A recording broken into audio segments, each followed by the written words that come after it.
अस्सलाम वालेकुम dear students, मेरा नाम डॉक्टर अमीन साजिद है और हमारा आज का जो लेक्चर है वो केमिस्ट्री के बारे में है। इससे पहले हमने सॉल्यूशंस का चैप्टर डिस्कस किया था और इंशाल्लाह अब हम चैप्टर नंबर 5 केमिस्ट्री का जो है फिजिकल स्टेट्स ऑफ मैटर जो है उसको डिस्कस करेंगे। Coming to the introduction students, 3 physical states हैं मैटर की जिनमें मैटर एग्जिस्ट करता है। नंबर 1, कितनी स्टेट्स हैं? 3। कौन कौन सी? Solid, liquid and gas. ये 3 फिजिकल स्टेट्स हैं मैटर की। सबसे कॉमन स्टेट जो मैटर की है दैट इज सॉलिड, और उसके बाद लिक्विड और गैस स्टेट का जो है वो नंबर आता है। अगर हम गैसियस स्टेट की बात करें तो गैसियस स्टेट में मैटर का ना तो कोई डेफिनेट वॉल्यूम होता है और ना ही इसकी कोई डेफिनेट शेप होती है। गैस को जितनी स्पेस मिल जाए ये उस स्पेस में फैल जाती है। इसके मॉलिक्यूल्स की काइनेटिक एनर्जी बहुत हाई होती है। They are continuously in the state of motion. इसी तरह से चूंकि इस चैप्टर में हम मैटर की इन तीनों स्टेट्स जो है उनको डिटेल से डिस्कस करने वाले हैं, तो सबसे पहले गैसियस स्टेट की हमने बात की कि वो जो है वो इसमें जो मॉलिक्यूल्स हैं फार अपार्ट होते हैं, एक दूसरे से बहुत दूर दूर होते हैं, साइज़ बहुत स्मॉल होता है मॉलिक्यूल्स का, कोई स्पेसिफिक शेप नहीं होती इसकी, कोई स्पेसिफिक जो है वो इसकी वो बाउंड्री नहीं होती।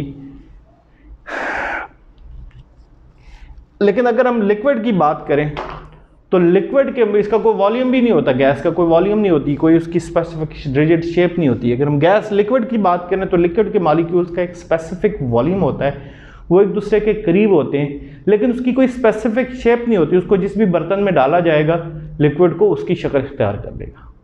अगर आप बड़े देगचे में पानी डालते हैं तो देगचे की शक्ल इख्तियार कर लेगा, ग्लास में डाल देते हैं तो ग्लास की शक्ल इख्तियार कर लेगा। जैसा बर्तन होगा वैसी उसकी शेप भी हो जाएगी। इसी तरह से अगर हम सॉलिड की बात करें तो सॉलिड की एक फिक्स्ड शेप भी है और फिक्स्ड वॉल्यूम भी है, और ये एमॉर्फस या क्रिस्टलाइन सॉलिड्स की शेप फॉर्म में जो है वो एग्जिस्ट करते हैं।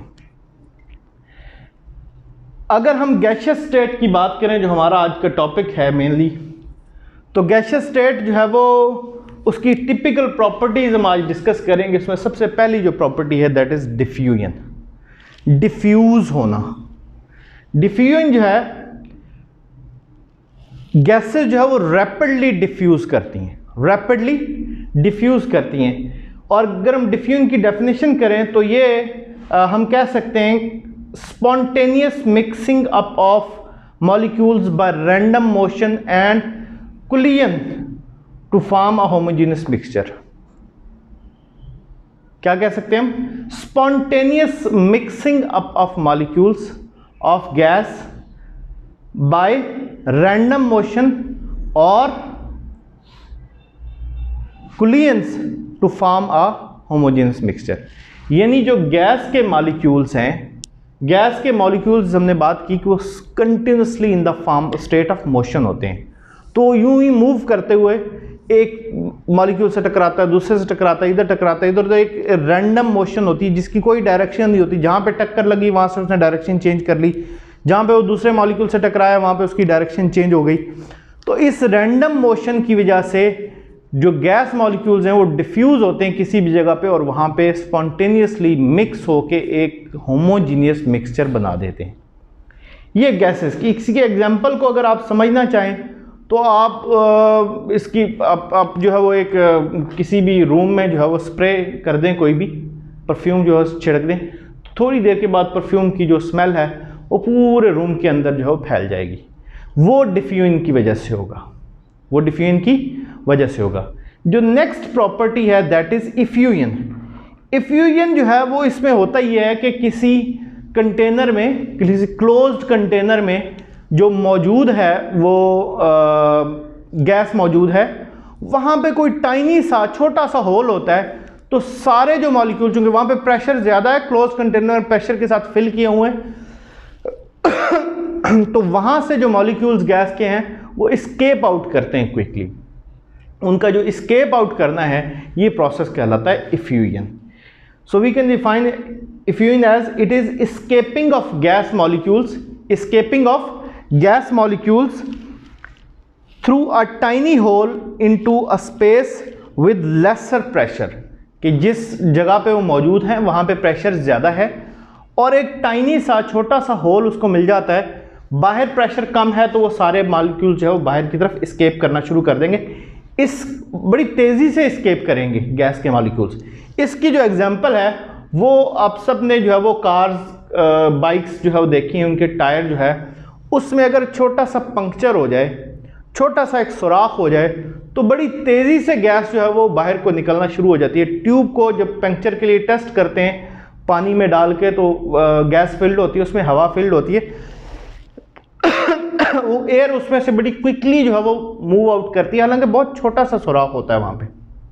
वजह यह है कि अंदर प्रेशर ज़्यादा है, बाहर प्रेशर कम है, तो वो प्रेशर जो है उसको इक्वलाइज करने के लिए अंदर से बाहर की तरफ मूव करते हैं। तीसरी चीज़ जो प्रॉपर्टी है गैसेस की, दैट इज प्रेशर। अब प्रेशर क्या है, ये गैस के मॉलिक्यूल्स हमने बात किया कि इनकी काइनेटिक एनर्जी बहुत ज़्यादा होती है। काइनेटिक एनर्जी मतलब इनकी हरकत करने के लिए जो एनर्जी चाहिए होती है वो बहुत ज़्यादा होती है, बहुत तेज़ी से हरकत करते हैं और कंटिन्यूसली मोशन में रहते हैं। अब ये कंटेनर की दीवारों के साथ टकरा रहे होते हैं, अब एक फोर्स के साथ जाके ये टकराते हैं तो कुछ ना कुछ फोर्स ये एग्जर्ट करते हैं उस कंटेनर की वॉल्स के ऊपर, उस कंटेनर की वॉल्स के ऊपर। वो जो फोर्स ये एग्जर्ट करते हैं कंटेनर की, जिस कंटेनर में जिस सरफेस के अंदर ये होते हैं, मौजूद होते हैं, उस सरफेस के ऊपर जितना ये फोर्स लगाते हैं वो फोर्स जो है वो प्रेशर कहलाती है। So we can define pressure as force exerted by gas per unit of the surface area, per unit of the surface area. हम ये कह सकते हैं कि pressure is equal to F over A, force exerted by gas molecules per unit of the per unit surface area.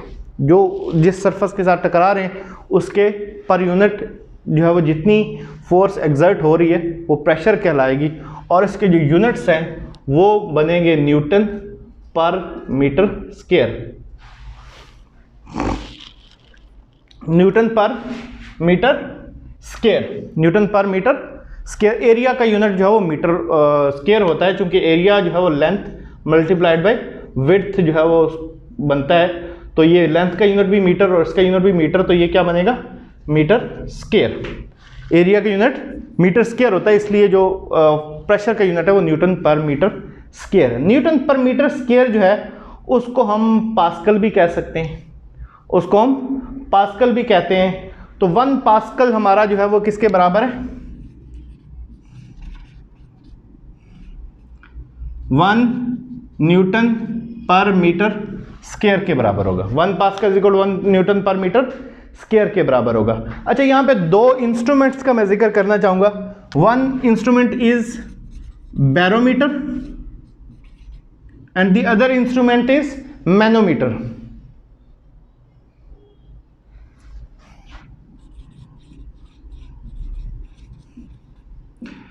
Barometer जो है वो atmosphere का, ओपन एटमॉस्फेयर में जो प्रेशर है उसकी मेजरमेंट के लिए यूज होता है बैरोमीटर, एटमॉस्फेरिक प्रेशर।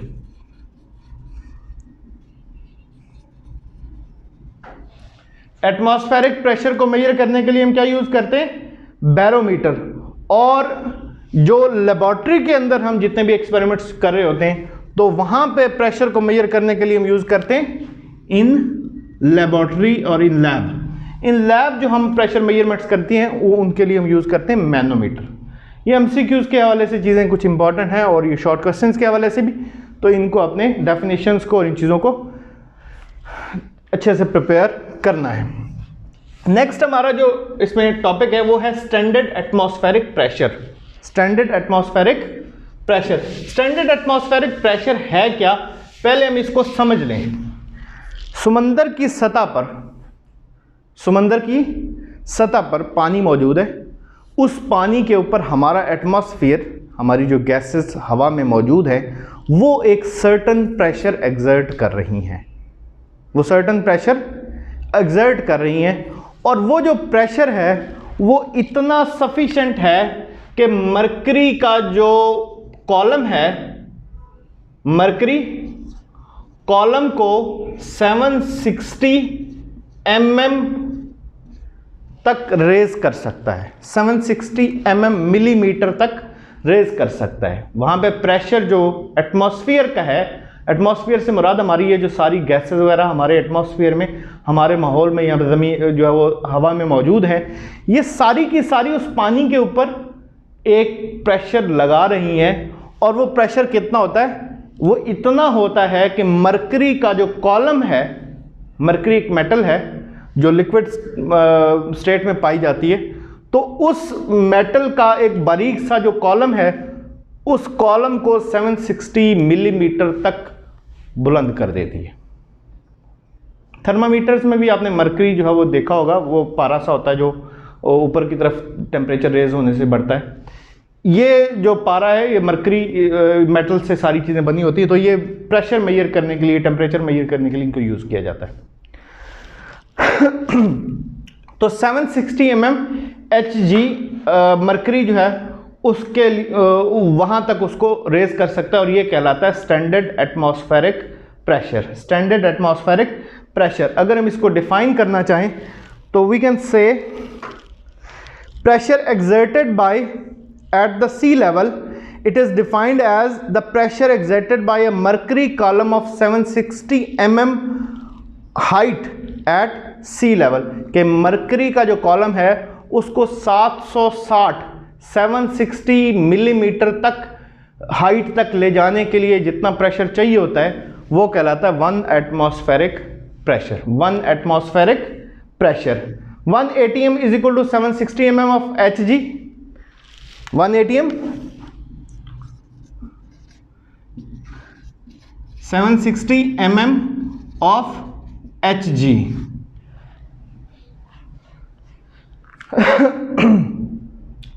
और ये जो है वो इक्वल होता है 760 टॉर के। ये भी प्रेशर का एक यूनिट है, प्रेशर मेजर करने का एक यूनिट है टॉर। 760 टॉर के बराबर होता है, क्योंकि 1 mm Hg जो है वो एक टॉर के बराबर होता है, तो ये 1 एटमॉस्फेयर जो है 760 टॉर के बराबर होगा। इसी तरह से that will be equal to 101,325 newton per metre square, newton per metre square, और 101,325 पास्कल। एक एटमॉस्फेरिक प्रेशर की कंपैरेटिव यूनिट्स दिए गए, दूसरे जो प्रेशर की यूनिट्स हैं उनके साथ इसको कंपेयर किया गया है। एक एटमॉस्फेरिक यूनिट जो है वो 760 mm ऑफ Hg के बराबर है। चूंकि 1 mm ऑफ Hg मरकरी का जो 1 mm है वो बराबर है 1 टॉर के, तो 1 atmospheric pressure will be equal to 760 torr. और इसी तरह से 1 एटमॉस्फेरिक प्रेशर जो है वो 11325 न्यूटन पर मीटर स्क्वायर और 11325 पास्कल के इक्वल होता है, पास्कल के इक्वल होता है। नेक्स्ट जो प्रॉपर्टी है गैसेस की, दैट इज कंप्रेसिबिलिटी।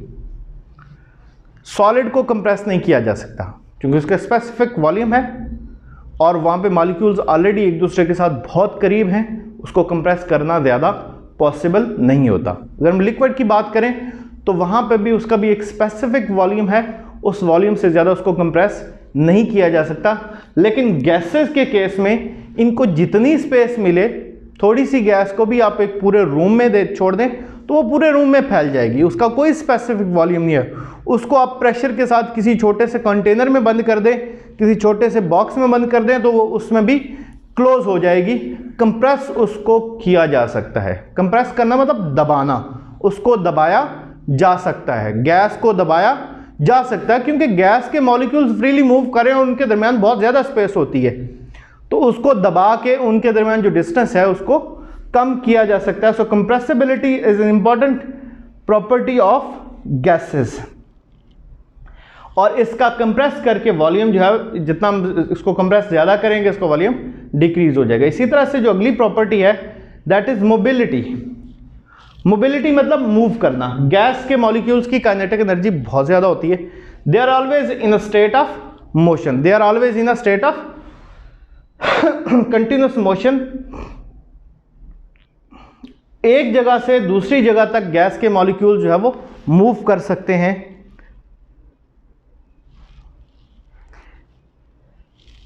और इनको जहां पे जितनी फ्री स्पेस मिलेगी ये उसमें मूव करते रहेंगे। लेकिन इसकी जो मोबिलिटी है, अगर हम टेम्परेचर कम कर दें तो इसकी मोबिलिटी कम हो जाती है। गैस की मोबिलिटी कम हो जाएगी, लेकिन टेम्परेचर कम कर दें तो उनकी काइनेटिक एनर्जी कम हो जाएगी और उनकी मोबिलिटी कम हो जाएगी। जो नेक्स्ट प्रॉपर्टी है that is density of the gases. जो लिक्विड्स और सॉलिड की डेंसिटी है वो बहुत ज़्यादा होती है, वो बहुत क्लोज होते हैं मॉलिक्यूल्स। पहले डेंसिटी को समझ लें। डेंसिटी जो है वो ये है कि ये एक प्लेस है, इसमें कितने मॉलिक्यूल्स मौजूद हैं तो वो उसकी डेंसिटी है। या इसमें कितना ग्राम्स जो है वो लिक्विड, सॉलिड या गैस के मौजूद हैं तो वो उसकी डेंसिटी कहलाएगी, नॉर्मल टेम्परेचर, नॉर्मल प्रेशर के ऊपर। सो आपको पता है कि सॉलिड्स के मॉलिक्यूल्स बहुत करीब करीब होते हैं तो उनकी डेंसिटी सबसे ज़्यादा होती है। इसी तरह से लिक्विड के मॉलिक्यूल्स भी बिल्कुल एक दूसरे के साथ जुड़े हुए होते हैं, इसलिए उनकी डेंसिटी भी ज़्यादा होती है। तो इसलिए इनकी जो डेंसिटी होती है वो ग्राम पर सीएम क्यूब में मेजर की जाती है। सॉलिड्स और लिक्विड्स की जो डेंसिटी है वो किस में मेजर की जाती है? ग्राम पर सीएम क्यूब में। लेकिन गैस के मॉलिक्यूल्स नॉर्मल टेम्परेचर और स्टैंडर्ड टेम्परेचर और प्रेशर के ऊपर एक दूसरे से, रूम टेम्परेचर प्रेशर की अगर हम बात करें तो उस पर बहुत अपार्ट होते हैं, एक दूसरे से बहुत दूर होते हैं। तो वो बहुत ज़्यादा वॉल्यूम जो है वो उसको घेरते हैं, बहुत ज़्यादा वॉल्यूम ऑक्यूपाई करते हैं। इसलिए और ज़्यादा सारे वॉल्यूम के अंदर मॉलिक्यूल्स बहुत थोड़े होते हैं, मॉलिक्यूल्स की तादाद जो है वो बहुत थोड़ी होती है। इसलिए जो गैसेस की डेंसिटी है वो हम ग्राम पर डीएम क्यूब में मेजर करते हैं। यानी हम पहले ये समझते हैं कि जो गैसेस की डेंसिटी है वो 1000 टाइम्स कम है as compare to solids and liquids. अब गैसेस की जो डेंसिटी है ये प्रेशर इंक्रीज करने से इंक्रीज हो सकती है। प्रेशर इंक्रीज करने से इंक्रीज हो सकती है। एक क्लोज कंटेनर है, उसके अंदर गैस का जो है वो हमने नॉर्मल टेम्परेचर प्रेशर के ऊपर जो है वो गैस रखी है, जितनी कि उसमें आ सकती थी छोड़ दी। अब अगर हम प्रेशर इंक्रीज करें, प्रेशर लगाएं, उसको अंदर की तरफ दबाना शुरू करें एक साइड से, उस बर्तन के अंदर जो है वो हमने प्रेशर लगाएं तो गैस के मॉलिक्यूल जो हैं वो एक तरफ को सिकुड़ते जाएंगे। वो जगह कम जगह के अंदर अपना फैलाव जो है वो कम जगह के अंदर करते जाएंगे, तो जो एरिया है वो कम होगा, नंबर ऑफ मॉलिक्यूल्स इंक्रीज होते जाएंगे। सो गैसेस की डेंसिटी जो है वो इंक्रीज हो जाएगी प्रेशर इंक्रीज करने से। इसी तरह से टेम्परेचर को डिक्रीज करने से भी गैसेस की डेंसिटी जो है वो इंक्रीज हो जाती है। फॉर एग्जांपल अगर हम ऑक्सीजन की बात करें तो ऑक्सीजन की जो डेंसिटी है वो 1.4 ग्राम पर डीएम क्यूब है 20 डिग्री सेंटीग्रेड के ऊपर। 20 डिग्री सेंटीग्रेड के ऊपर कितनी होती है? 1.4 ग्राम पर DM cube at 20 degree centigrade. लेकिन अगर हम टेम्परेचर डिक्रीज करते हैं, 0 डिग्री सेंटीग्रेड कर देते हैं, तो एट 0 डिग्री सेंटीग्रेड इसकी जो डेंसिटी है वो 1.5 ग्राम पर डीएम क्यूब हो जाएगी। That's all about today's topic. इसमें अगर कोई कंसर्न्स हो तो आप अपने रेलेवेंट टीचर से पूछ सकते हैं। इंशाल्लाह हम अपने अगले लेक्चर में जो है वो नेक्स्ट टॉपिक हमारा जो है लॉ, बॉयल्स लॉ और चार्ल्स लॉ जो है उनको इंशाल्लाह हम डिस्कस करेंगे। जज़ाकुमुल्लाह खैर।